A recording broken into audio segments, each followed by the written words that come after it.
Hey everybody, it's Tina. I thought I'd do this coloring video for you guys since we do have a break in the storms.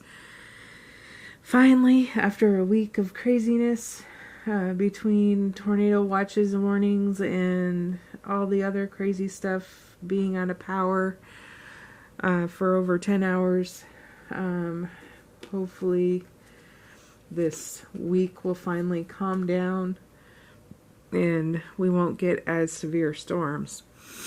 So I noticed a lot of people have been posting about investing in alcohol markers, the difference between alcohol and water base. I can tell you there's a huge difference between the two. Reason being is alcohol, it takes a lot of practice to use, but it also will not streak as long as you color a certain way with them. So first thing I want to touch base on is bleed. As everybody knows, you do need something behind. Hulu, the marker brand I use, sends these plastic pad sheets with their sets. I've gotten more than enough sets from them that I've gotten so many of these plastic sheets, so I put 2 and then a piece of printer paper just to make sure everything's protected behind.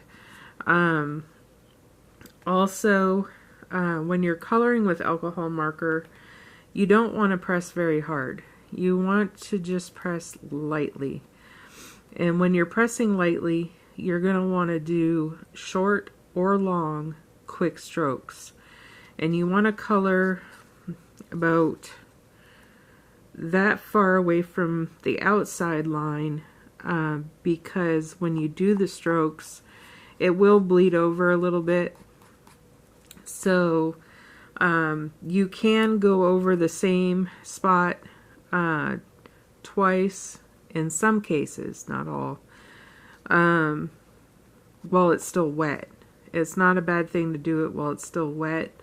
Like if you just quickly did a stroke and then need to go over it again just to get that closer to the outside line because it didn't get close enough, then just keep an eye how hard and how quick you're pressing, because you don't want to press very hard.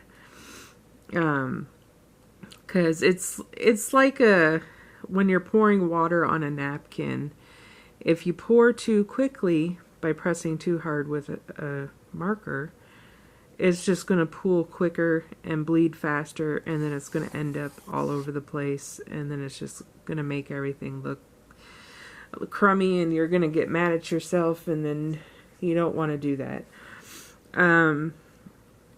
Also, when you're doing shading, like I did here, you want to start with your darker color, go to your lighter color. This brand also has a colorless blender.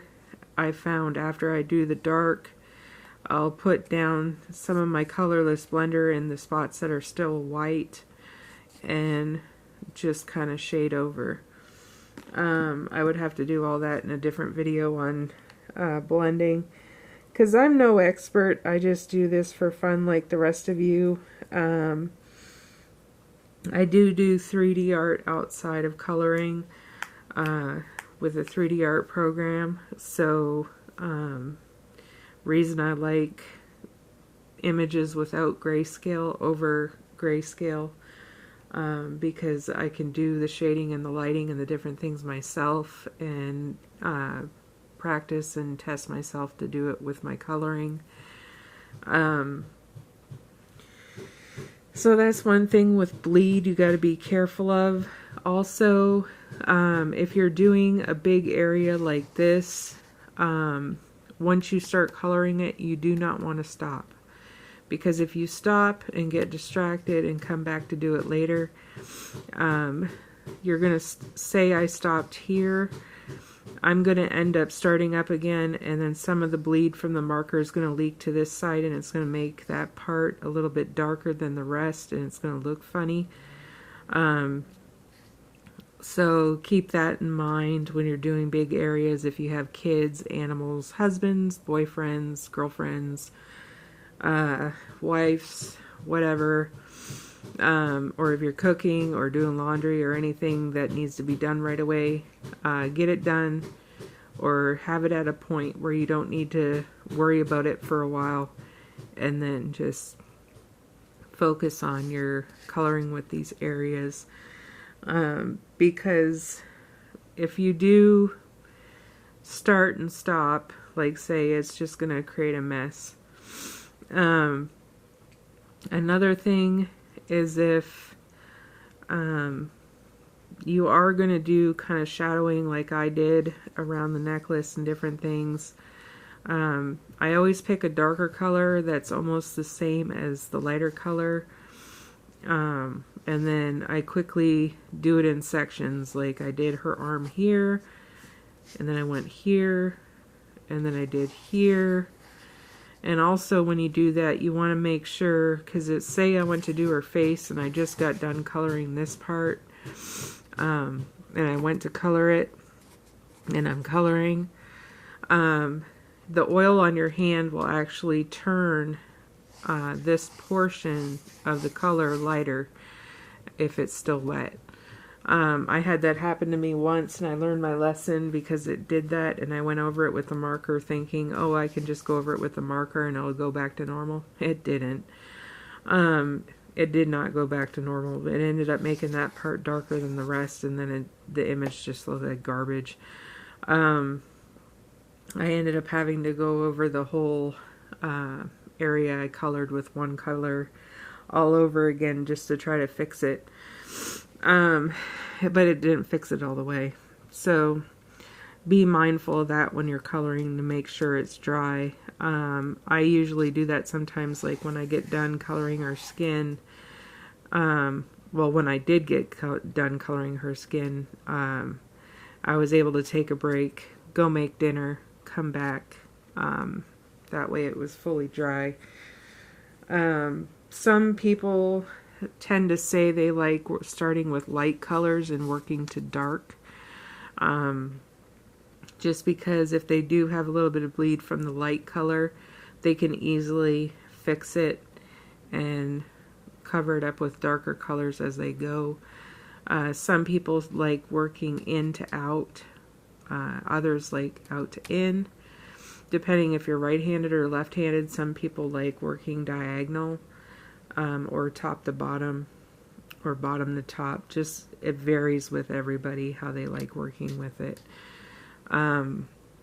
So that's just that portion of it.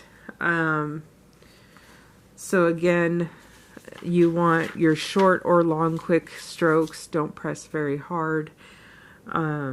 Just keep in mind when you're coloring big areas, finish the areas, don't get distracted. But I just wanted to do this kind of quick little video to give you an idea. I was going to color while I was doing it, but because I'm trying to explain certain things, I didn't want to be in the middle of something and go silent for a long period because I get lost in thought. So I'm going to try to finish her hair here in a little bit. Maybe finish the picture altogether if I'm able to, as long as cats don't distract me. But that's what I've been working on tonight in between watching some of my shows that I like watching. Cooking shows on HBO and playing my video game.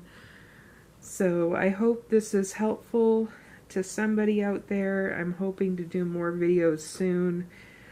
I've been meaning to do more cooking videos, funny cat videos, coloring videos, and all that kind of stuff. I have a YouTube page and a Facebook page that I tend to post on. I had to start doing a YouTube page for my flip throughs of books I finish because Facebook doesn't allow the music. So hopefully they don't try to flag me here for some reason for copyright. Or I'll have to upload it to YouTube. I don't see why they would, but Facebook can be kind of crazy sometimes. So I hope everybody is doing well and staying safe from all these storms if you're in their path.